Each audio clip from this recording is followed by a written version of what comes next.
Sejam bem-vindos a mais um tutorial do casal. Estamos ainda nesse volume do Alimento Diário Rumo à Glória, a série A Fé do Evangelho. Estamos na última mensagem, a última semana dessa série, cujo título é Conclusão: Viver a vida da igreja com excelência. É muito interessante, né, que uma vida da igreja com excelência também é uma vida conjugal também com excelência, uma vida familiar também com excelência. A gente só vai conseguir ter uma vida da igreja com excelência quando a nossa humanidade estiver com as virtudes excelentes de Cristo. E isso se reflete automaticamente na nossa família, né? Porque é na nossa família, no nosso viver familiar, é que nós somos forjados e a nossa humanidade fica em evidência, não é verdade?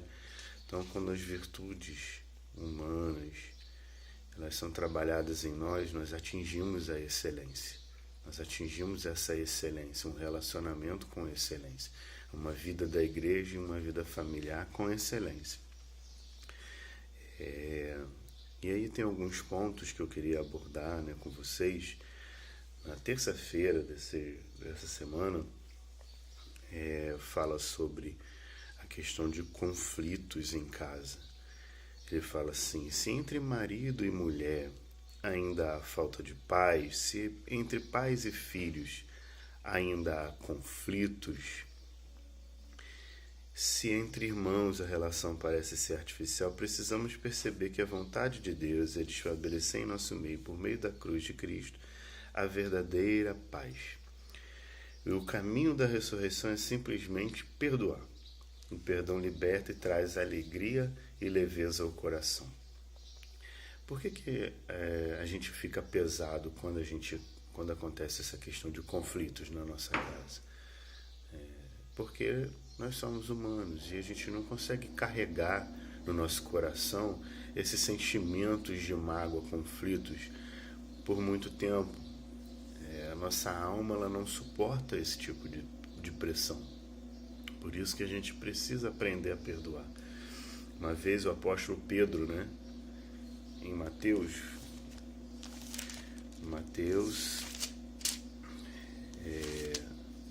se eu não me engano, acho que está no capítulo 7 de Mateus.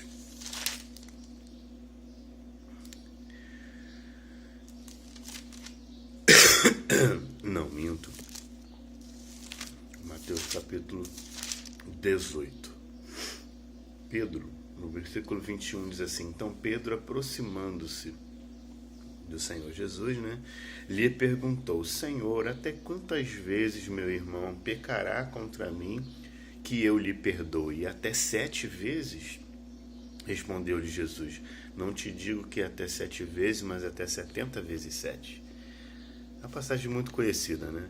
Mas eu queria aplicar ela para você, casal. Eu acho difícil aplicar essa palavra fora da vida familiar. Porque eu acho meio difícil eu pecar contra uma mesma pessoa que não seja minha esposa 490 vezes. Mas a minha esposa, eu acho que eu já cheguei bem perto, se eu já não passei. E aí é que entra a questão do perdão. Se nós não estivermos dispostos a perdoar, não vai ser possível viver uma vida familiar, uma vida conjugal normal. O perdão, ele precisa fazer parte da nossa vida conjugal. Não tem jeito. São pessoas diferentes que fatalmente vão se ofender uma outra. Esse viver familiar conjugal sem conflito é praticamente impossível. Porque nós somos totalmente diferentes. Então a gente precisa aplicar o perdão. E esse perdão que Pedro estava falando 7 vezes, ele achava que era o máximo. Quantas vezes a sua esposa pecou contra você, ofendeu você? Até 7 vezes? 7 é o seu limite? Então o Senhor Jesus, ele quer exceder, ele quer tornar o seu limite excelente, ele quer fazer você perder a conta. Não é verdade? A gente não vai mais fazer conta de quantas vezes a gente vai perdoar. Simplesmente vamos perdoar, né? Porque nosso meta, nosso objetivo é ter uma vida familiar saudável. Não é ganhar brigas. Nós não temos esse objetivo, né? Então, quando nosso objetivo é ter uma vida familiar saudável, a gente não tem problema em perdoar. Não acha que perdoar é uma humilhação. Você está perdendo uma briga ou perdendo o seu, né, a sua dignidade. Não. Perdoar faz parte da vida familiar. É normal perdoar. Faz parte da vida de Deus também. Deus, ele é o maior perdoador que existe. Quantas vezes a gente pecou contra Deus e ele nos perdoou, não é verdade?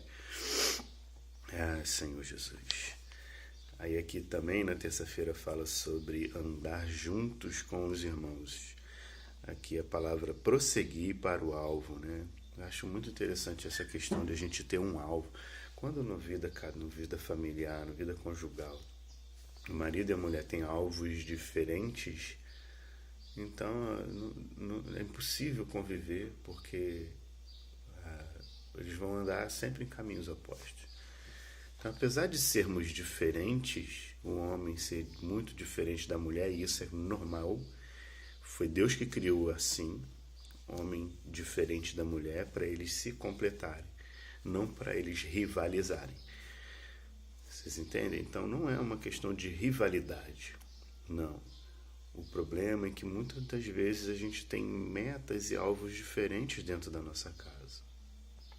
Então esse andar, essa palavra grega stoikel, significa uma marcha, um andar cadenciado, um andar coletivo.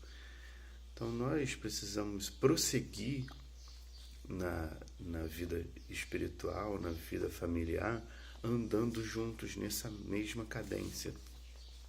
Não podemos estar andando cada um com a sua meta, com o seu alvo, o seu objetivo. Então essa questão é muito importante, porque se a gente não tiver a mesma meta dentro de casa, né, nós vamos ter muito conflito. Na quarta-feira, né, vamos avançar aqui. Na quarta-feira fala sobre a questão das súplicas. É muito interessante isso, né? Inclusive, o autor, ele comenta que é muito melhor, é muito mais edificante para a nossa vida da igreja a gente fazer súplicas. O que é súplica, né? É aquele pedido a Deus, aquela oração a Deus, que você pede algo específico. E Paulo, ele era um dos maiores suplicadores, né, vamos dizer assim. Ele suplicava pelos irmãos. E os irmãos também suplicavam a favor de Paulo. Olha só que coisa rica, né? O apóstolo e as igrejas, os irmãos, suplicando uns pelos outros por causa do evangelho. Então nós, como família, a gente precisa ter essa prática de súplica. Ao invés de a gente reclamar um do outro, a gente precisa suplicar um pelos outros, orar uns pelos outros, né? Quando a gente vê um problema, um defeito, a gente não precisa ficar apontando o defeito, criticando, julgando. Não, a gente suplica, coloca aquele defeito diante do Senhor, né, em súplica, faça um pedido específico a respeito daquilo. E outra coisa, né, a nossa casa A gente precisa aprender a guardar o ambiente da nossa casa com relação a murmurações, reclamações e críticas. A gente tem uma tendência muito fácil a criticar. E as lideranças das igrejas, elas são os maiores alvos de críticas. E a maioria das críticas, elas começam dentro das nossas casas. E aí você pode ter certeza que o seu filho está ouvindo essa crítica. Ele vai achar normal falar mal dos irmãos. Ele vai achar mal desrespeitar uma liderança, uma autoridade. Ele vai achar que isso é normal. Ah, papai e mamãe falam, então eu posso falar mal também da minha professora, de quem estiver na minha frente. Você está entendendo? Então a gente precisa guardar o ambiente da nossa casa, né? A praticar mais a súplica, ao invés da murmuração, da crítica e da reclamação. Com crítica e reclamação a gente não ajuda ninguém, mas quando a gente suplica essas questões a Deus, com certeza a gente vai ser muito mais edificado, a gente vai contribuir para o avanço do Evangelho. Aqui na quarta-feira ainda, no último parágrafo, as brigas e discussões entre casais, jovens, seus pais, entre os irmãos da igreja, decorrem da prática de insistirmos em nos defender. Levemos tudo isso à cruz uma vez por todas e deixemos Deus terminar a obra que começou em nós. Vamos suplicar para que nesses momentos não sejamos envergonhados, mas que possamos engrandecer a Cristo por meio do nosso corpo. Interessante, né? Ele fala aqui sobre a questão de insistir em nos defender. A gente tem esse problema sério de querer defender o nosso ponto de vista. Na verdade, quando você está defendendo o seu ponto de vista e eu estou defendendo o meu ponto de vista, na verdade, nós dois estamos defendendo cada um o nosso velho homem. O ego, aquele que você deveria colocar na cruz para ele morrer, para você avançar espiritualmente, você defende e eu defendo. Você tenta proteger ele para ele não morrer. E isso é que causa o maior problema na nossa vida. Na verdade, o Senhor Jesus fala, coloca na cruz, mata ele dia a dia. Dia a dia você pode colocar esse seu ego na cruz, mas a gente quer defender ele, quer proteger ele, não quer deixar ele morrer. Vamos aprender essa lição, amados. Se a gente não colocar esse velho homem na cruz, esse ego na cruz, essa vida da alma na cruz, a gente não vai parar de brigar, de discutir, de ter conflito nunca na nossa casa. Vamos aprender essa lição, né? Não vamos ficar defendendo aquele que está querendo nos destruir, né? Senhor Jesus. Na quinta-feira, falando sobre a questão de facções, de partidarismo, muito interessante. A questão de formar partido, né? É um problema sério na igreja, né? E isso também começa dentro da nossa casa. Aqui fala sobre considerar o outro superior.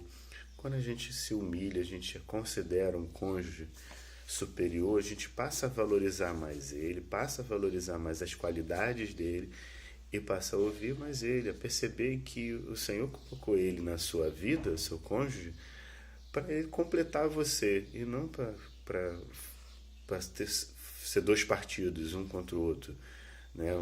Situação e oposição. Não. Na nossa casa precisa ter cooperação, precisa ter colaboração, né? Complementação. Seu cônjuge é diferente de você por causa disso, para completar você. Não é verdade? Então, vamos aprender a considerar o outro superior, considerar o que o outro fala como algo importante. Não achar que o que o seu cônjuge está falando de você é algo que é para te atingir ou para te prejudicar. Mas não, talvez seja para ajudar você. Aqui também na quinta-feira fala, né? Não critique, não julgue facilmente.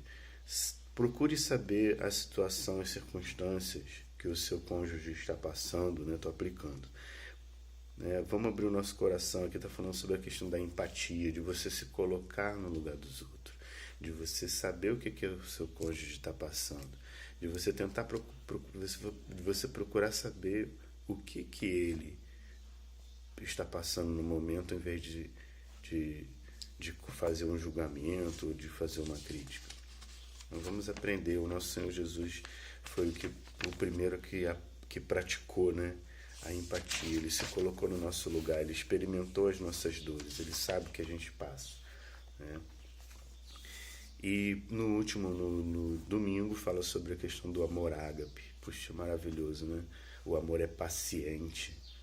A gente precisa de paciência. O amor é paciente, é benigno, não tem malícia, não tem maldade, não arde em ciúmes, não tem sentimento de competição, de inveja dentro da nossa casa, não se ufana, não se soberbece, ou seja, não tem orgulho, não busca a glória, não se apega ao seu ego, né? Não se conduz inconvenientemente, ou seja, vive com moderação, com discrição, com respeito.